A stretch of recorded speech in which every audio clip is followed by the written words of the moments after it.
क्या गरुड़ शेषनाग से अधिक शक्तिशाली और बलवान है? हाँ, गरुड़ को शेषनाग से अधिक शक्तिशाली और बलवान देखा जा सकता है, लेकिन मैं उन दोनों को समान मानता हूँ। आइए महाभारत में वर्णित गरुड़ की शक्ति को देखें।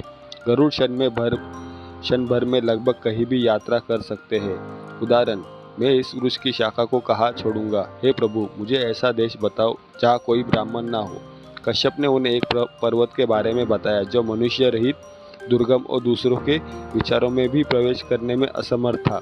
बर्फ से ढका हुआ और गुफाओं से भरा हुआ महान पक्षी ताक्ष 78 ने शाखा, हाथी और कछुए को उठाया और तेजी से अपने मन की शक्ति से पहाड़ के चौथे आधार में प्रवेश किया। 100 खालों के काटे गए पतले चमड़े के पट्टे से कहीं भी विशाल शाखा को घेरने के लिए पर्याप्त लंबाई नहीं होती, जिसे विशाल पक्षी अपने उड़ान में ले जा रहा था।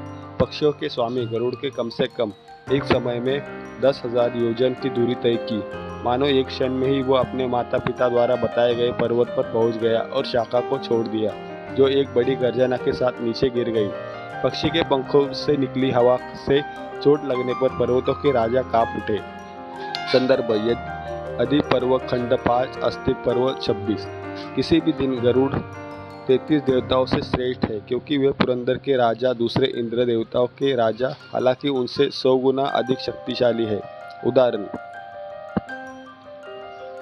अनुष्ठानों के अनुसार इस महान ऋषियों ने अपनी तपस्या में कठोर होकर यज्ञ की अग्नि में आहुति डाली और मंत्रों का जाप करते हुए कहा, देवताओं को एक और इंद्र मिलेगा जो अपनी इच्छा से कहीं भी जा सकता है और अपनी इच्छा से किसी भी शक्ति को बुलाने में सक्षम है। वह देवताओं के वर्तमान राजा को बहुत भयभीत करेगा। हमारी तपस्या के फल से एक ऐसा पुरुष उत्पन्न होगा जो बुद्धि के समान तीव्र होगा तथा बल और पराक्रम में इंद्र से भी 100 गुना श्रेष्ठ होगा।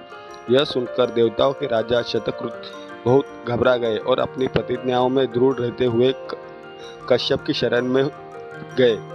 संदर्भ, आदि पर्व खंड 5 अस्तिक पर्व अध्याय 27। गरुड़ ने अपनी माता के लिए अमृत लेने के लिए देवताओं की पूरी सेना को परास्त कर दिया। उदाहरण, सौती ने कहा, हे द्विज श्रेष्ठ, जब यह उथल पुथल चल रही थी तब पक्षियों के राजा गरुड़ तेजी से देवताओं के पास आए। उनका महान बल देखकर देवता डर से कांपने लगे, यहाँ तक कि वे अपने हथियारों से एक दूसरे पर आक्रमण करने लगे। सोम की रक्षा करने वालों में भगवत बिजली और अग्नि के समान तेजस्वी और अपने महान पराक्रम में अद्वितीय था, लेकिन एक क्षण में महान युद्ध के बाद वह पक्षियों में इंद्र की चोंच, पंखे और पंजे और पंखों को फाड़कर लुट पड़ा था। अपने पंखों से उत्पन्न धूल के महान तूफान से लोगों को अंधकारमय करते हुए विशाल पक्षी ने देवताओं को दबा दिया और उस धूल को अभिभूत होकर देवता भ्रमित हो गए। अमृत की रक्षा करने वाले उस धूल के कारण उसे देख नहीं सका। इस प्रकार गरुड़ ने देवताओं लोग को उथल पुथल मचा दी। उसने अपने पंख और चोंच की देवताओं से चीर डाला। तब सहस्त्र नेत्रों वाले देव ने वायु की आज्ञा, हे मरुत, धूल को दूर भागना हमारा कर्तव्य है। तब महाबली वायु ने धूल को दूर भगा दिया। जब अंधकार दूर हो गया तब देवताओं ने पक्षी पर आक्रमण किया। वह विशाल बादल के समान आकाश में गरजने लगा, जिससे सभी प्राणी भयभीत हो गए। देवताओं की सेना द्वारा आक्रमण किए जाने पर शत्रुओं का नाश करने वाला महान पराक्रमी पक्षी राज देवताओं के सिरों के ऊपर आकाश में उड़ खड़ा हुआ। इंद्र के नेतृत्व में और कवच धारण किए हुए उन्होंने उस भालों, लाखों और गदाओं की वर्षों गदाओं की अनेक तीर तलवारों का सूर्य समान तेजस्वी चक्रों के आदि अनेक शस्त्रों से आक्रमण किया। चारों ओर से आक्रमण किए जाने पर भी पक्षीराज कांपता नहीं, विनता के बलपूर्ण युद्ध किया। उसने थकावट का कोई लक्षण नहीं दिखा। आकाश में गड़गड़ाहट की तरह विनता के बलवान पुत्र ने अपने आंखों पर और वक्षस्थल पर देवताओं को चारों ओर से आक्रमण किया और उन्हें चारों ओर से बखेर दिया। गरुड़ की चोंच और नखों में दबे हुए घायल होकर देवताओं के शरीर बहुत अधिक रक्त बहने लगे और वे भाग गए।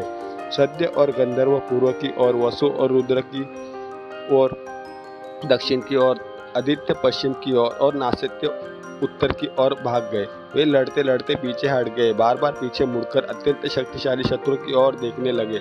उससे वीर अश्वकंदर, पक्षी रेणुका, वीर प्रथन, पक्षी तापन, उलूल श्वावन, पक्षी निमेष, प्रुजा, पुलीन के साथ युद्ध किया। विनता के पुत्र उन्हें अपने पंखों नखों टुकड़े टुकड़े कर दिए, जैसे युग का अंत क्रोधी का नाश करने वाला पिनाकी हो। वे महाबली व ऊर्जावान योद्धा अपने घावों के रक्त की वर्षा करते हुए इस प्रकार देवता को लगभग मृत करने वाले पक्षी को श्रेष्ठ उस स्थान पर ले गए जहाँ अमृत था। उन्होंने देखा कि यह चारों ओर से अग्नि से घिरा हुआ है। उस महान प्रचंड अग्नि की लपटें पूरे आकाश में ढक गई थी, प्रचंड हवाओं से हिल रही थी। ऐसा लग रहा था जैसे सूर्य की गर्मी और तीखी किरणों को जला रही हो। महामना गरुड़ ने तब नक्के 90 मुख धारण किए और इन मूर्खों को नदियों वे तेजी से अपने पंखों के रथ की तरह इस्तेमाल करते हुए नदियों से दरकती आग को बुझा दिया। अग्नि बुझकर उसे बहुत छोटा रूप धारण किया और प्रवेश करना चाहा। संदर्भ आदि पर्व खंड 5 आस्तिक अध्याय 28। गरुड़ की शक्ति का वर्णन उन्होंने इस प्रकार किया। उदाहरण, देवताओं का शत्रु पक्षी जब अमृत लेकर उठ खड़ा हुआ तब इंद्र ने अपने वज्र से उस पर जोरदार प्रहार किया। वज्र से घायल होकर उसने उड़ने वाले श्रेष्ठ गरुड़ को मधुर स्वर में इंद्र से कहा, मैं उस ऋषि का सम्मान करूंगा जिसकी हड्डियों में वज्र का निर्माण हुआ है। मैं शतक्रत, मैं वज्र का सम्मान करूंगा और तुम्हारा भी। मैं अपना एक पंख काट दूंगा और तुम भी उसका छोर नहीं खोज पाओगे। तुम्हारे वज्र से मारे जाने पर मुझे जरा भी पीड़ा नहीं हुई। उस सुंदर पंख को देखकर सभी प्राणी आश्चर्यचकित हो गए और बोले, इस पक्षी का नाम सुवर्ण होना चाहिए।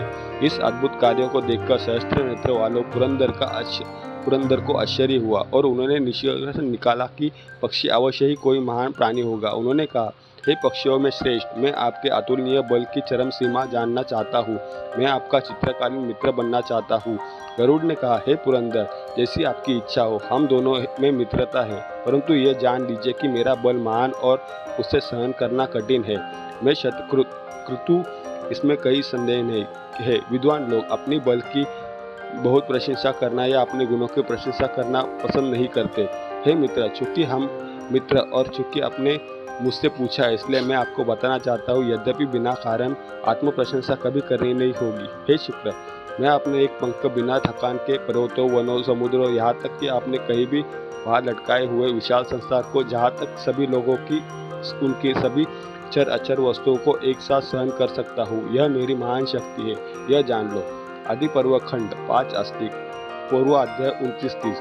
हम सभी जानते हैं कि शेष वह है जो अपने फन पर तीनों लोगों को धारण करता है। गरुड़ के कथन के अनुसार वह अपनी किसी भी शाखा पर तीनों लोगों पर का भार उठा सकता है। हालांकि शेष और गरुड़ दोनों की तुलना करना गलत होगा, लेकिन मुझे नहीं लगता कि गरुड़ शेष से कमजोर है। उन्हें बराबर माना जाना चाहिए। स्रोत: महाभारत का अवलोकनात्मक संस्करण।